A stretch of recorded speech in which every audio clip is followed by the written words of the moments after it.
বৃক্ষ লাগাই ভুড়ি ভুড়ি তপ্তবায়ু শীতল করি এই প্রতিবাদের সামনে রাখি চট্টগ্রামের আনোয়ারার পেশাদার গণমাধ্যম কর্মী সংগঠন আনোয়ারা রিপোর্টার্স ইউনিটির উদ্যোগে বৃক্ষরোপণ কর্মসূচি অনুষ্ঠিত।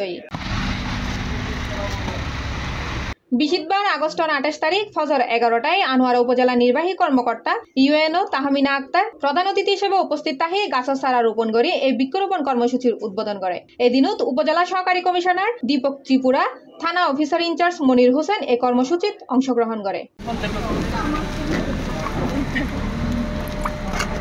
উক্ত কর্মসূচিত ইউনিটির ভারপ্রাপ্ত সভাপতি এইচ.এম. মহিউদ্দিন মঞ্জুরুর সভাপতিত্বে ও সাধারণ সম্পাদক মোহাম্মদ রেজাউল করিম সাজ্জাদর পরিচালনায় অন্যান্যর মধ্যে আজাদির এম নুরুল ইসলাম, পূর্বকনুর সুমন শাহ, ইউনিটির সাংগঠনিক সম্পাদক হিজবুল্লাহ সোহেল, 21 পত্রিকার জিন্নাত আইয়ুব, দিনকালের ফরহাদুল ইসলাম, আজকের পত্রিকার ইমরান হোসেন, ইত্তেফাকর জাহিদ হৃদয়, সমকালের নেজামুদ্দিন, নয়া দিগন্তর নুরুল কবির, ইউনিটির তথ্য ও প্রযুক্তি সম্পাদক মোহাম্মদ আতিকুল হামিম সহ আরো বক্তীয় উপস্থিত আছে।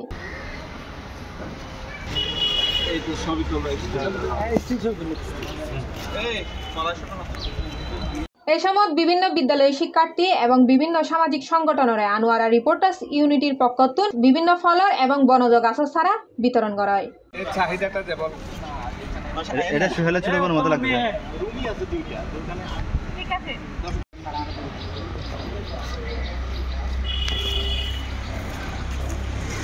C+ TV Chittagong.